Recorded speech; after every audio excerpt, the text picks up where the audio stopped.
Good morning everyone. This is our new lesson.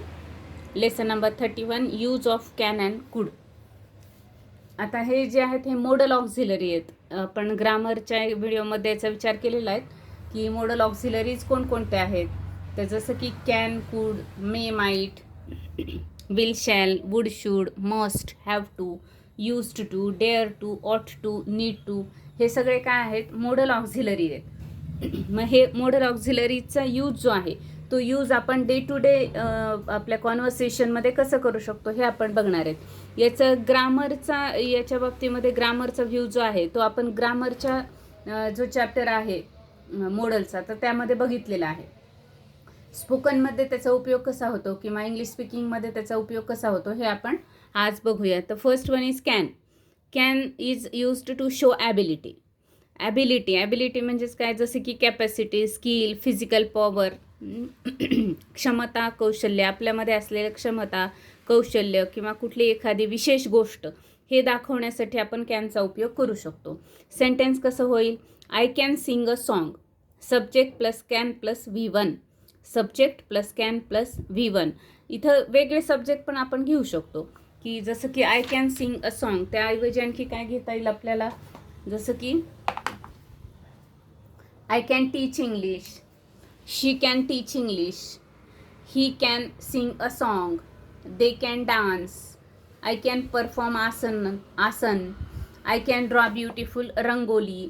तर हे जे वेगवेगळ्या गोष्टी आहेत जे की आपलं स्किल आहे, आपल्यामध्ये असलेलं क्षमता आहे, त्यासाठी आपण कॅनचा उपयोग करू शकतो. इथे कोणतंही जरी सब्जेक्ट असेल तरी पण आपल्याला subject plus can plus V1 हे स्ट्रक्चर या ठिकाणी उपयोगात आणायचं असतं. पण क्षमता, कौशल्य सांगताना आपण आपले जास्त सांगतो म्हणून मी इथं आय हाच सब्जेक्ट या सगळीकडे यूज केलेला आहे. Subject plus can plus V1. जसं की ही कॅन प्ले चेस. इतर जर सेंटेन्स बघायचे असतील तर Sita can dance. Ram can tell stories. They can carry heavy loads. ही त्यांची कॅपॅसिटी आहे. पण आता जर समजा आपण असं म्हणलं I can listen, I can read, तर ते ग्रामॅटिकली करेक्ट आहे सेंटेन्स, पण ते मिनिंगफुल होतील का? नाही. कारण की विशेष कौशल्य, विशेष शक्ती, विशेष क्षमता हे सांगण्यासाठी आपण याचा उपयोग करतोय. ज्या गोष्टी सर्वसाधारणपणे सगळेजण करतात तर त्यासाठी आपल्याला याचा उपयोग, म्हणजे हे सेंटेन्स मिनिंगलेस होतील. मी ऐकू शकते असं जर मी म्हणलं आय लिसन, आय कॅन लिसन, तर मी ऐकू शकते याचा अर्थ मला आधी ऐकायला येत नव्हतं का, किंवा ती ॲबिलिटी नव्हती का माझी ऐकण्याची, असं त्याचा अर्थ होईल. म्हणून या ठिकाणी विशेष ज्या क्षमता, कौशल्य आहे ते सांगण्यासाठी आपण या स्ट्रक्चरचा उपयोग करायचा आहे. तसंच याचे निगेटिव्ह जर करायचे असेल तर आपण नॉट यूज करू शकतो, म्हणजे कॅनॉट. जसं की I cannot teach Sanskrit. I cannot teach Sanskrit, म्हणजे मी संस्कृत शिकू शकत नाही. I cannot dance. मी डान्स करू शकत नाही. I cannot draw memory pictures.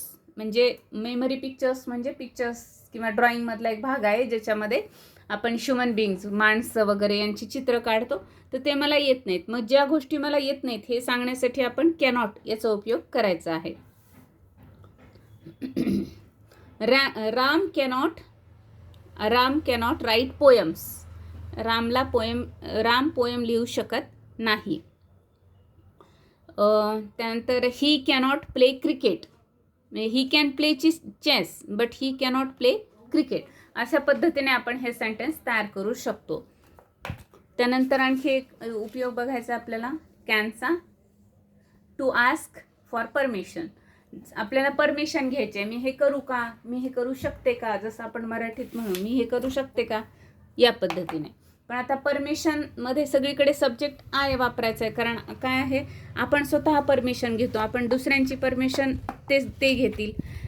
Can he help you असं आपण म्हणू शकणार नाही, हो की नाही.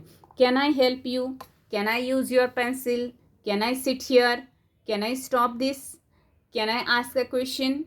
म्हणजे हे सगळे प्रश्न जे मी हे करू शकते का, मी हे थांबवू शकते का, मी तुझी पेन्सिल यूज करू शकते का, मी तुला मदत करू शकते का, म्हणजे तुझी इच्छा असेल तर मी तुला मदत करू का, या अर्थाने. त्यानंतर टू गिव्ह परमिशन. मग आता समजा परमिशन आपण घेण्यासाठी जसं कॅनचा उपयोग करू शकतो तसं परमिशन देण्यासाठी पण you can go, you can play, can I play, you can play, can I ask a question, yes you can ask question, you can do it, या पद्धतीने. क्वेश्चनसाठी काय आहे, सब्जेक्ट आय, आणि रिप्लायसाठी आपल्याला यू घ्यायचं आहे, कारण की कोणाला तरी विचारलं आहे ना मी, can I ask a question असं मी विचारलं, तर मला सांगणारे काय सांगणं, yes you can ask a question, म्हणजे उत्तर देण्यासाठी आपल्याला काय करायचं आहे, यू घ्यायचा आहे सब्जेक्ट, आणि विचारण्यासाठी आय घ्यायचा आहे. हे लक्षात ठेवायचं आहे. या पद्धतीने आपण कॅनचा उपयोग करू शकतो. कॅनचाच पास्ट फॉर्म जो आहे, कॅन ह्या मॉडलचा पास्ट फॉर्म जो आहे तो आहे कुड. कुड, COULD, कुड. ल सायलेंट आहे, कुल्ड म्हणायचं नाही, could. To show past ability. आता ॲबिलिटीज सांगण्यासाठी पण पास्टमधली ॲबिलिटी सांगण्यासाठी कशाचा उपयोग होतो, कुडचा उपयोग होतो. कोणती ॲबिलिटी, क्षमता, कौशल्य, पण ते भूतकाळातील, आत्ता नाही, कारण कॅनचा पास्ट फॉर्म कुड आहे, म्हणून कुड हे काय आहे, to show past ability. I could play kabaddi in school days. मी स्कूल डेजमध्ये कबड्डी खेळू शकत होते, आता नाही आहे, तेव्हा होती ती ॲबिलिटी. या अर्थाने आपण हे सेंटेन्स बनवू शकतो.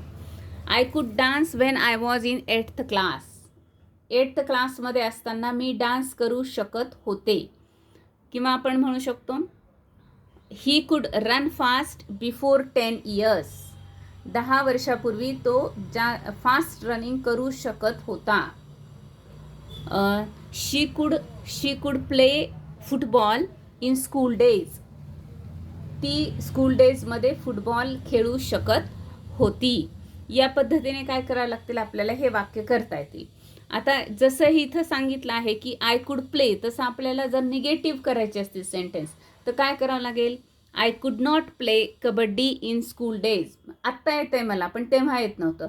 मग असं काही असेल तर काय, जसं की I could not teach English before 20 years. 20 वर्षापूर्वी मी इंग्लिश शिकवू शकत नव्हते, आता येत आहे शिकवायला. या पद्धतीने आपण कुडचे आणि कुड नॉटचे सेंटेन्स बनवू शकतो.